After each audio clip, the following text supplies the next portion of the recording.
Friend, तो कैसे हैं आप लोग। उम्मीद करता हूँ सभी पैरा स्टूडेंट अच्छे होंगे। सभी पैरा स्टूडेंटों को जय जोहार। तो फाइनली पैरा स्टूडेंट, इस वीडियो में अपन देखने वाले हैं यहाँ पे आपका त्रैमासिक आकलन सत्र 2024-25 कक्षा 8 और विषय यहाँ पे आपकी सामाजिक विज्ञान। ठीक है, तो अधिकतर स्कूलों में ये क्वेश्चन पेपर हो चुका है, तो इसका अपन संपूर्ण यहाँ पे सॉल्यूशन कवर करने वाले हैं अब। ठीक है, पूर्णांक आपका 80 अंक है, समय आपका यहाँ पे 3 घंटे है। तो पैरा फ्रेंड, चैनल पे पहली बार आए हैं आप लोग, तो चैनल को आपने अगर अभी तक सब्सक्राइब नहीं किया तो चैनल को ज़रूर सब्सक्राइब कीजिएगा। बेल का जो नोटिफिकेशन है उस पर आप लोग ऑल पे सेट कर लेना, ताकि जैसे ऐसे नेक्स्ट वीडियोज़ अपलोड होंगे आपके अदर सब्जेक्ट्स के, तो उनके नोटिफिकेशन आप तक पहुँच पाएँ। हर एक प्रश्न को अच्छे से यहाँ पर आप लोग देखिएगा, उसका आंसर किस तरीके से यहाँ पर आपको करना था। कि प्रश्न पहला है कि यूरोप से भारत पहुंचने के समुद्री मार्ग की खोज किसने की थी। ठीक है, तो यहाँ पे हो जाएगी, क्या हो जाएगा, स वाला ऑप्शन हो जाएगा वास्को डी गामा। ठीक है, प्रश्न 2 है छत्तीसगढ़ का मंगल पांडे कहा जाता है। तो छत्तीसगढ़ का मंगल पांडे किसे कहते हैं, तो ब वाला ऑप्शन लिख लीजिए, हनुमान सिंह को। ठीक है पैरा स्टूडेंट, किसे कहते हैं, हनुमान सिंह को। चाइल्ड हेल्पलाइन नंबर है, तो चाइल्ड हेल्पलाइन नंबर क्या है, तो para student child helpline number आपका 1098 है। छत्तीसगढ़ में विधानसभा एवं लोकसभा की सीटें कितनी हैं, तो यहाँ पे हो जाएगा आपका 90 एवं 11। ठीक है, मतलब विधानसभा की सीट 90 है और लोकसभा की सीट 11 है। प्रश्न 5वां है, निम्न में से कौन सी विधि तीव्र ढालों पर मृदा अपरदन को रोकने के लिए सर्वाधिक उपयुक्त विधि है, तो यहाँ पे ब वाला ऑप्शन कर लीजिए, मल्चिंग।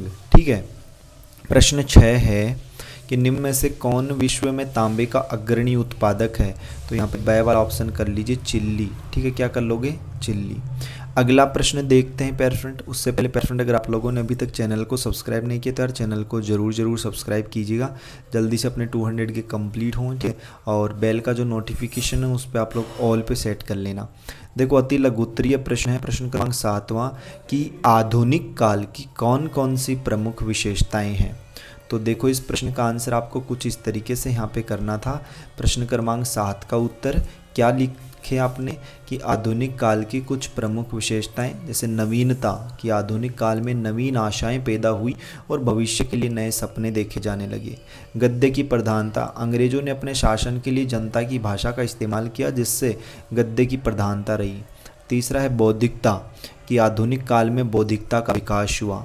सामंतवाद का पतन, आधुनिक युग में सामंतवाद का पतन हुआ। लोकतांत्रिक संस्थाएं, कि आधुनिक काल में लोकतांत्रिक संस्थाओं का विकास हुआ। मौलिक नागरिक स्वतंत्रताएं, कि आधुनिक काल में नागरिकों को की मौलिक स्वतंत्रताओं का विकास हुआ। औद्योगिकरण, आधुनिक काल औद्योगिकरण से जुड़ा हुआ है। ठीक है, नगरीकरण, कि आधुनिक काल में नगरीकरण से जुड़ा हुआ है। शिक्षा का अधिकार, आधुनिक काल में शिक्षा हर व्यक्ति का मौलिक अधिकार बन गया है। ठीक है, अगला प्रश्न देखते हैं पैरा स्टूडेंट, आपका प्रश्न क्रमांक 8वां है, उचित संबंध जोड़िए। भारत का मैनचेस्टर, वस्त्र उद्योग, जहाज निर्माण, फोर्ट विलियम्स कॉलेज। तो यहाँ पे देखो, भारत का मैनचेस्टर यहाँ पे हो जाएगा आपका मछलीपट्टनम। वस्त्र उद्योग ये हो जाएगा आपका सूरत। जहाज निर्माण तो ये हो जाएगा आपका यहाँ पे ढाका। ठीक है, और फोर्ट विलियम्स कॉलेज ये हो जाएगी आपकी कोलकाता। तो इस तरीके से आपको इसमें मिलान करने थे। प्रश्न 9वां है, भारत का संविधान सन 1950 में 26 जनवरी को ही क्यों लागू किया गया। तो इस प्रश्न का आंसर आप लोग नोट कीजिए, यहाँ पे क्या लिखोगे कि स्वतंत्रता संग्राम के दिनों में इसी दिन 31 दिसंबर सन 1929 को पूर्ण स्वराज्य का संकल्प लिया गया था। उसी महत्व को याद करने के लिए 26 जनवरी 1950 को स्वाधीनता दिवस बनाया गया तथा इसी दिन संविधान भी लागू किया गया। अगला प्रश्न देखिएगा पैरा स्टूडेंट। अगला प्रश्न है आपका कि यहाँ पे क्या बोल रहे हैं, 10वां प्रश्न, कि संविधान क्या है, संविधान सभा का गठन क्यों किया गया था। तो देखो, यहाँ पे इस प्रश्न का आंसर कैसे लिखोगे, देखो संविधान क्या है और संविधान सभा का गठन क्यों किया गया था। ठीक है, तो इसका आंसर अपन देखते हैं पैरा फ्रेंड। यहाँ पे देखो कि संविधान एक पुस्तक या दस्तावेज है, परंतु हम इसे राष्ट्र की आत्मा मानते हैं। इसी संविधान के कारण आज हमें अपनी आज़ादी को बचाने तथा अधिकार को जानने तथा कर्तव्यों का निर्वहन करने की प्रेरणा प्राप्त होती है। इससे हम लोकतांत्रिक तथा संसदीय प्रणाली द्वारा देश की सरकार का गठन करते हैं तथा संविधान द्वारा निहित शक्तियों द्वारा सभी के कल्याण के हेतु शासन का संचालन किया जाता है। इसी संविधान को संकलित करने के लिए एक समिति का गठन स्वतंत्रता पूर्व ही कर दिया गया था, जिसके अथक प्रयास से यह संविधान अस्तित्व में आया। अगला प्रश्न देखिएगा आपका यहाँ पे कि पेट्रोलियम को काला सोना कहा जाता है, क्यों? तो देखो यहाँ पे कि पेट्रोलियम को काला सोना इसलिए कहा जाता है क्योंकि, ठीक है, क्यों कहा जाता है प्यारे स्टूडेंट? क्योंकि ज़मीन से निकलने पर इसका रंग काला होता है। पेट्रोलियम से कई तरह के उत्पाद बनाए जाते हैं, जैसे कि पेट्रोल, डीजल, मिट्टी का तेल, मोम, प्लास्टिक और स्नेहक। ये सभी उत्पाद बहुत मूल्यवान होते हैं। अगला प्रश्न है आपका जल संरक्षण के तरीके बताइए। तो देखो यहाँ पे इस प्रश्न का आंसर क्या लिखोगे आप लोग कि उद्योगों द्वारा निकाले गए रसायन युक्त जल को शोधित कर स्रोतों में डालना। दूसरा क्या है? अधिक पेड़ों व वनों को लगाना, जिससे धरातलीय प्रवाह अवरुद्ध हो तथा भूमिगत जल पुनः पूरित हो। मकानों में वर्षा जल संचय द्वारा पुनः भूमि के अंदर जल पहुंचाना तथा कृषि कार्यों में जल प्रबंधन कराना, जिससे रिसाव कम हो तथा वाष्पीकरण रुके, कम जल में अधिक खेतों की सिंचाई हो। अगला प्रश्न है क्या मौलिक अधिकार से आप क्या समझते हैं? मौलिक अधिकारों के नाम लिखिए। तो देखो यहाँ पे इस प्रश्न का आंसर कुछ इस तरीके से आपको करना है यहाँ पे कि हमारे संविधान द्वारा दिए जाने वाला अधिकार है, ठीक है, जो देश के नागरिकों को प्राप्त है, जिसके आधार पर व्यक्ति समाज में रहते हैं और अपने अधिकारों का प्रयोग कर शांति व सम्मान पाते हैं। उन अधिकारों को हम मौलिक अधिकार कहते हैं। यह अधिकार व्यक्ति के व्यक्तिगत सामूहिक दोनों प्रकार के हैं, जो व्यक्ति को अधिकार के साथ साथ उन पर नियंत्रण भी रखते हैं। मौलिक अधिकारों के नाम आप लोग लिख सकते हो: समानता का अधिकार, स्वतंत्रता का अधिकार, शोषण के विरुद्ध अधिकार, धार्मिक स्वतंत्रता का अधिकार, सांस्कृतिक और शैक्षणिक अधिकार, संवैधानिक उपचार का अधिकार। ठीक है प्यारे स्टूडेंट, तो अपन अगला प्रश्न देखते हैं। उससे पहले अगर आप लोगों ने अभी तक अपने चैनल को सब्सक्राइब नहीं किया है तो वेट किसका कर रहे हो? चैनल को यार जरूर सब्सक्राइब कर दीजिए।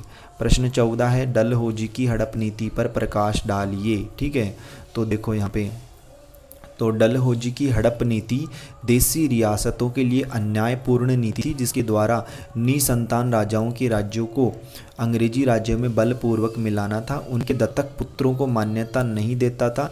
राजाओं पर अच्छी तरह से शासन कर पाने का आरोप लगाकर उन पर हमला कर उनके राज्यों को अंग्रेजी राज्यों में शामिल कर लेता था तथा युद्ध द्वारा सभी छोटी रियासतों पर अधिकार कर लिया गया। अगला प्रश्न देखना आप लोग यहाँ पे क्या है कि सन 1857 का विद्रोह क्यों असफल रहा?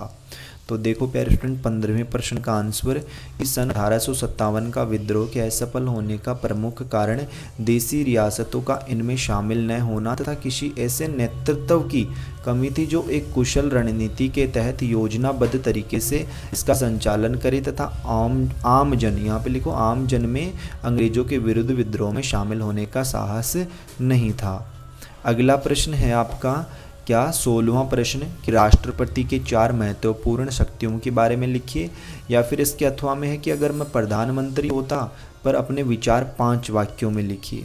तो देखो अपन जो अथवा वाला है ना कि यदि मैं प्रधानमंत्री होता तो सर्वप्रथम देश, किसान, मजदूर व छोटे व्यापारी के लिए काम करता, देश की एकता व अखंडता तथा सीमाओं की रक्षा के लिए काम करता। दूसरा, स्त्रियों की सुरक्षा व सम्मान पर विशेष बल देता, देश की आंतरिक सुरक्षा एवं एकता के लिए कठोर तथा उचित कानून बनाता, पूरे देश को नशा मुक्ति के लिए प्रेरित करता, बच्चों की शिक्षा और स्वास्थ्य पर विशेष प्रयास करता।